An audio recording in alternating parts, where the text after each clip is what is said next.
Hey, what's up everyone, DREAGEN back again, here to tell you that you should be reading The Dreams in the Witch's House.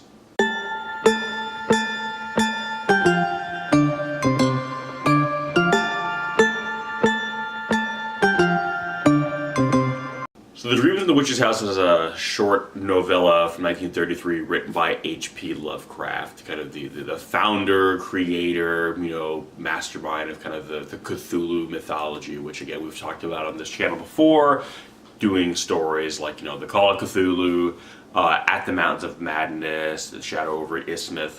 This one is one of my favorites. It's one of his later works. It's a really interesting story about a young student from the fictional Miskatonic University who basically goes to this house that is supposedly it's supposed to be haunted or cursed, where it was once the home of a witch, so to speak. And basically, kind of through his time there and a kind of a series of investigations, he has these illicit dreams, these bizarre kind of almost nocturnal or supernatural encounters with the witch, and this other figure called the Black Man, which is not to describe an African American gentleman, but rather a tall, lanky man or humanoid-like figure who is literally all black. When I say black, I mean like charcoal black, like the color black, skin, clothing, everything, and usually accompanies the witch, and they're kind of driving this young man to put his name in kind of this book of Azathoth, and he discovers Azathoth basically kind of is the ruler of all time and space, and kind of dwells at the center of the universe. And for those of you who are unfamiliar with kind of the Lovecraftian mythology of like the elder gods and the great old ones, Azathoth is essentially God himself, not just a god, but the god, like reality, time, space, everything is essentially almost a product of his subconscious, where he kind of slumbers at the center of the universe, and we are all a product of his basically we're all essentially a dream to him. That is how omnipotent, how powerful this being is. And essentially this story is kind of that of a rabbit hole, as this individual kind of falls deeper and deeper in. He's learning more, he's encountering more, he's experiencing more, he's starting to go more mad. The closer he gets to this, the closer he gets to kind of touching these supernatural elements, he is being pulled further and further into a type of madness, which is not uncommon in H.P. Lovecraft's work. Again, one of his most famous stories is At the Mountains of Madness. So this is a reoccurring theme in this kind of mythology that he has created, as well as the characters that kind of get involved with it. But yeah, basically one of my interesting takeaways from this story is also a little bit, I want to say it's be careful what you wish for, but I don't really think it's entirely accurate, because this was a character who wasn't necessarily wishing for this, but it was a curiosity. It is basically this notion of sometimes things are best not tampered with or meddled with. Humanity is very curious by nature, and that's nothing that should be discouraged. Our curiosity should be nurtured, because through curiosity we learn, we discover, but at the same time it's also a situation of you don't need to touch fire to know that it's hot. You can learn about the dangers of fire, if you will, through secondhand means. You don't actually have to hurt yourself, and that sometimes indulging in that curiosity in a very direct means can be dangerous, harmful, and overall just detrimental to oneself. And this is a story very much of that, of someone who had heard the stories, heard the rumors, and kind of went to check it all out, even though it's one of those things where, do you really need to know? And if so, what are you going to do? And once you start discovering things, what is the toll it's going to take on you? And this is really much a story I felt was, it was, again, for Lovecraft himself, it was, I think, a voyage into the unknown. It was, digging very deep into the mythology that he created, no longer surpassing the more famous Cthulhu, and dealing with beings that are even of greater power, greater evil, greater danger than even Cthulhu himself. So there is that, but I also think it's a story about it's very much not just the fear of the unknown, but it's the curiosity of the unknown, and rather the fear that then comes from knowing that sometimes as afraid as we are of things we don't understand, sometimes understanding them or attempting to might elicit an even greater fear because you realize that your ignorance in the matter might have been your only true saving grace, that might have been the only real kind of psychological shield you had, is that you're dealing with forces you cannot comprehend as a human being, and therefore to attempt to encounter them would be very dangerous, and that your inability to understand them otherwise essentially reduces them in your mind to something that is comprehensible to you. Therefore, what you don't know, you can deal with better than what you would ultimately know, because what there is to know out there is so vast and so terrifying that it's better not to know. And it's one of those things too where,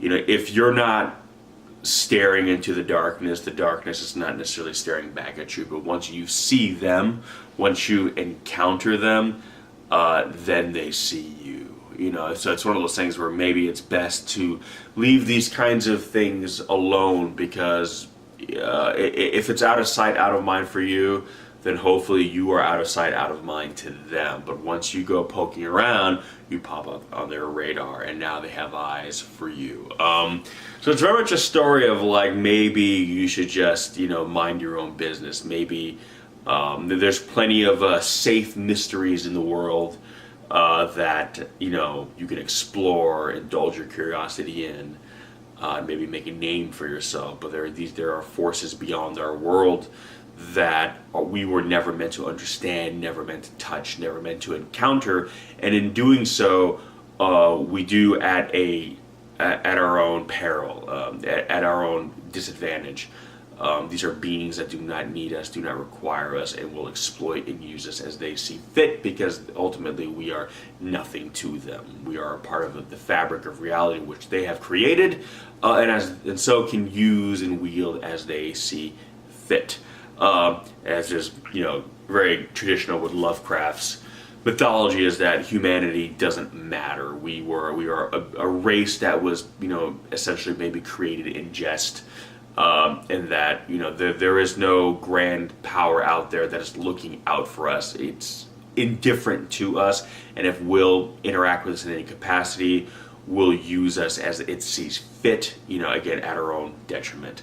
So maybe you should not be going out there looking for it, because if you do and make yourself known, you might inadvertently make yourself available just to be used. So this is kind of, again, a story of kind of going down the rabbit hole. There's a lot of cool, interesting things in there, dealing with like a lot of various issues of like magic and folklore, the idea of like familiars and chimeras. They find rats, large rats that are oversized with like primate morphology to them, suggesting that these beings can wield, just genetic material, like a tool, and redesign and recreate, and that the witch herself is less about, magical folklore, more, an entity, an individual who, had dealing with these beings and is being now connected with them and is now almost a servant of them.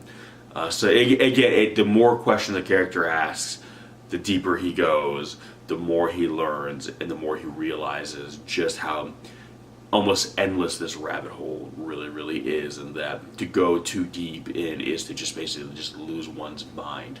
But yeah, so that's pretty much it in a nutshell. Again, it's one of Lovecraft's later works. It invokes a lot of the mythology he created. It's a very interesting story. Some people argue that it might be a bit of a throwback story in certain ways, but I like how it deals a lot with paranoia, which is something that Lovecraft started out, especially he started writing the Cthulhu mythology. There was a lot of elements of paranoia in his writing, and then towards the end it seemed like he kind of harkened back a lot to that kind of vibe, I guess, for lack of a better term.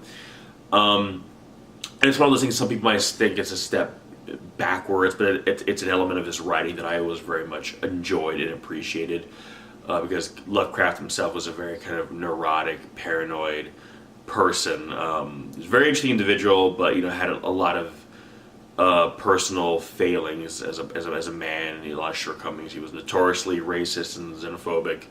And I think a lot of his writing, a lot of these kind of fears and apprehensions manifested themselves in his writing. Because he wasn't necessarily a racist writer, but a lot of his own personal kind of, again, failings and fears and apprehensions manifested itself through his art. So surprise, surprise, he's dealing with forces that he doesn't understand and therefore elicit fear and uncertainty in his characters. And for Lovecraft, that was very much the world.